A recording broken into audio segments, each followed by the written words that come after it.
एक लड़की का शादी उसके मर्जी के खिलाफ एक सीधे साधे लड़के से की जाती है, जिसके घर में एक माँ के अलावा और कोई नहीं है। दहेज में लड़के को बहुत सारे उपहार और पैसे मिले होते हैं।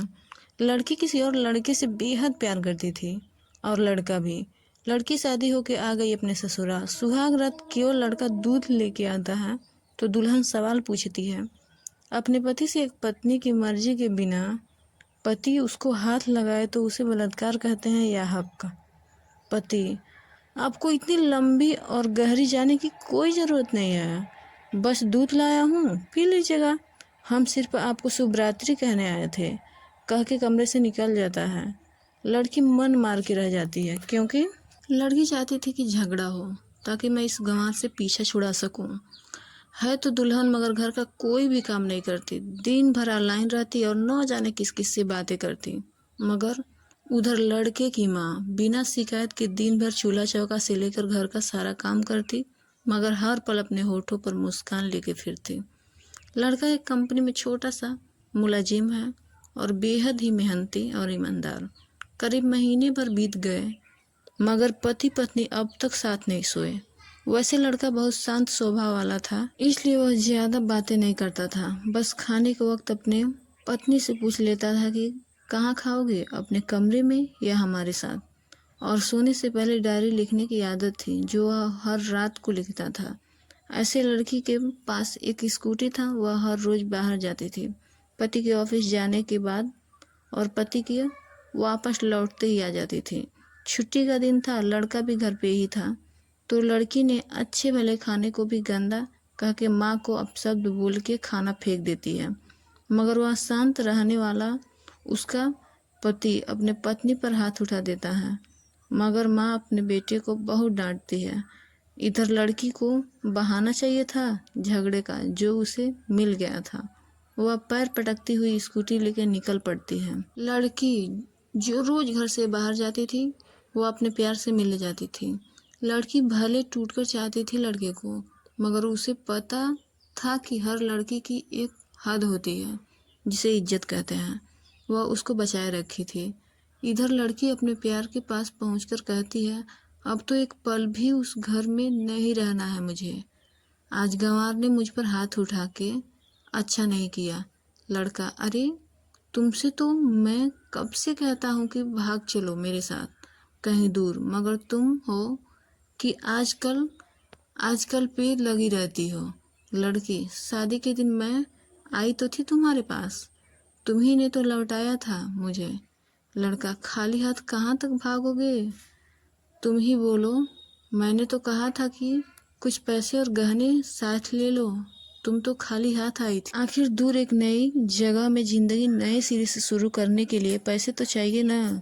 लड़की: तुम्हारे और मेरे प्यार के बारे में जानकर मेरे घर वालों ने बैंक के पासबुक, एटीएम और मेरे गहने तक रख लिए थे, तो मैं क्या लेके आती अपने साथ।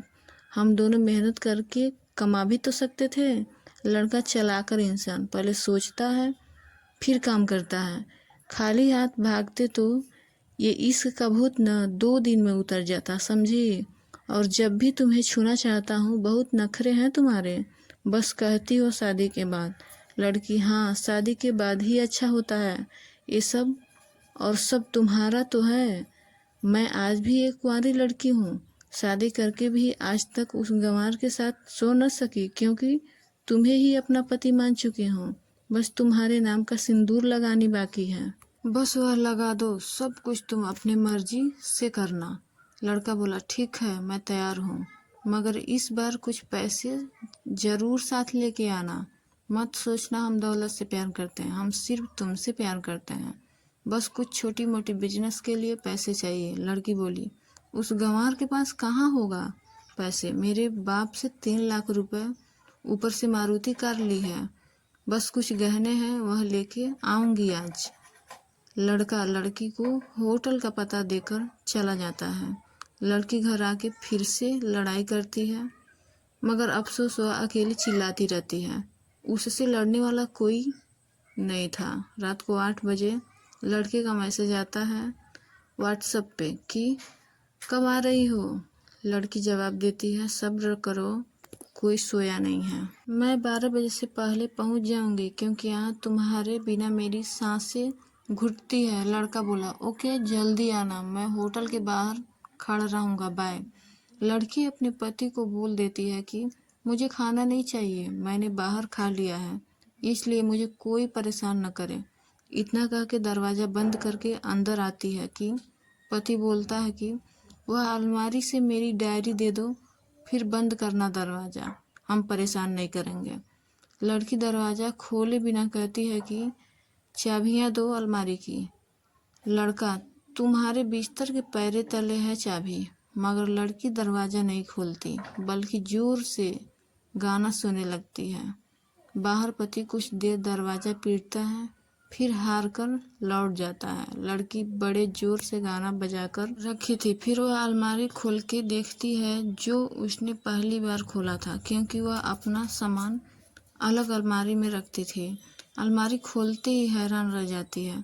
अलमारी में उसके अपने पासबुक, एटीएम कार्ड थे जो उसके घरवाले ने छीन के रखे थे।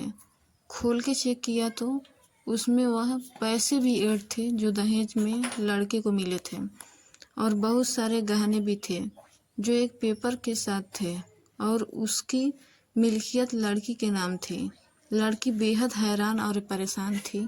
फिर उसकी नज़र डायरी पे पड़ती है और वह जल्दी से वह डायरी निकाल के पढ़ने लगती है। लिखा था, तुम्हारे पापा ने एक दिन मेरी माँ की जान बचाई थी अपना खून देकर। मैं अपनी माँ से बेहद प्यार करता हूँ, इसलिए मैंने झुककर आपके पापा को प्रणाम करके कहा कि आपका ये अनमोल एहसास कभी नहीं भूलूंगा। कुछ दिन बाद आपके पापा हमारे घर आए तुम्हारे हमारे रिश्ते की बात लेकर, मगर उन्होंने आपकी हर बात बताई हमें कि आप एक लड़के से बेहद प्यार करती हो। आपके पापा आपकी खुशी चाहते थे, इसलिए वह पहले लड़के को जानना चाहते थे।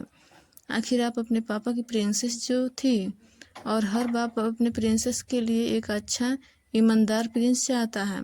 आपके पापा ने खोज करके पता लगाया कि वह लड़का बहुत सी लड़कियों को धोखा दे चुका है और पहली शादी भी हो चुकी थी, पर आपको बता न सके क्योंकि उन्हें पता था कि ये जो इश्क का नशा है वह हमेशा आपको गैर और गैर को अपना समझता है।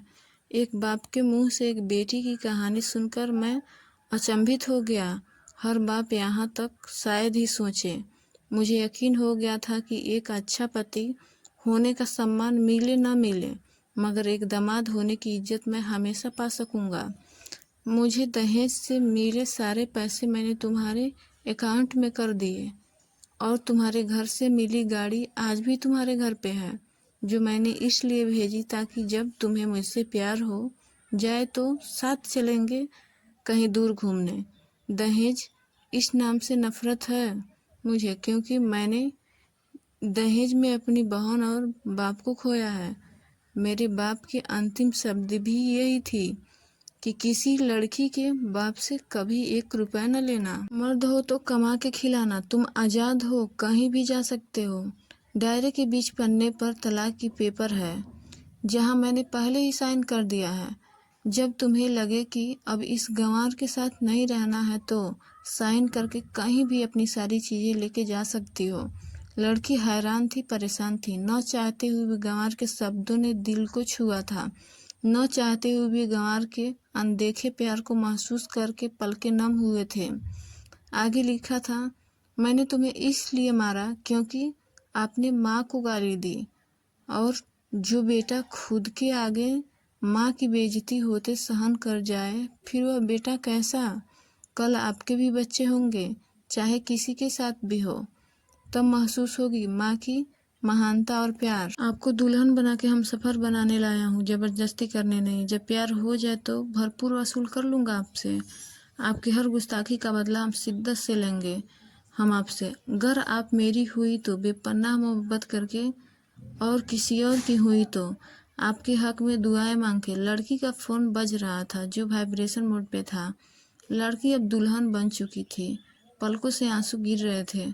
सिसकते हुए मोबाइल से पहले सिम निकाल के तोड़ा, फिर सारा सामान जैसा था वैसे रख के न जाने कब सो गई, पता नहीं चला।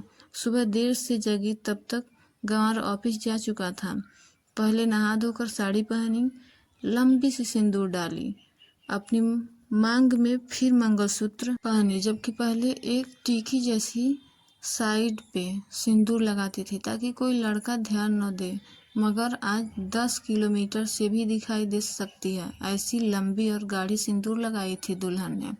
फिर किचन में जाके सासू माँ को जबरदस्ती कमरे में लेके तैयार होने को कहती है और अपने गंवार पति के लिए थोड़े नमकीन, थोड़े हलवा, थोड़े चाय बना के अपनी स्कूटी में सासू माँ को जबरदस्ती बैठाकर, जबकि कुछ पता ही नहीं है उनको कि बहू आज मुझे कहाँ ले जा रही है, बस बैठ जाती हैं। फिर रास्ते में सासू माँ को पति के ऑफिस का पता पूछकर ऑफिस पहुँच जाती है। पति हैरान रह जाता है पत्नी को इस हालत में देखकर। पति, सब कुछ ठीक तो है ना माँ? मगर माँ कुछ बोलती इससे पहले पत्नी गले लगाकर कहती है कि अब सब ठीक है, I love you for ever. Office के लोग सब खड़े हो जाते हैं तो दुल्हन कहती है कि मैं इनकी धर्मपत्नी हूँ, वनवास गई थी, सुबह लौटी हूँ, अब 1 महीने तक मेरे पति देव ऑफिस में दिखाई नहीं देंगे। ऑफिस के लोग, दुल्हन, क्योंकि हम लंबी छुट्टी पर जा रहे हैं साथ साथ। पति, पागल, दुल्हन, आपके सादगी और भोलेपन ने बनाया है। सभी लोग तालियां बजाते हैं और दुल्हन फिर से लिपट जाती है अपने गंवार पति से, जहाँ से वह दोबारा कभी भी छूटना नहीं चाहती। बड़े कड़े फैसले होते हैं कभी कभी हमारे अपनों की, मगर हम समझ नहीं पाते कि हमारे अपने हमारे फिक्र खुद से ज़्यादा क्यों करते हैं। माँ बाप के फैसले का सम्मान करें, क्योंकि ये 2 ऐसे शख्स हैं जो आपको हमेशा दुनियादारी से ज़्यादा प्यार करते हैं। अगर मेरी कहानी आपको अच्छी लगी हो तो लाइक, सब्सक्राइब, शेयर ज़रूर करें प्लीज़।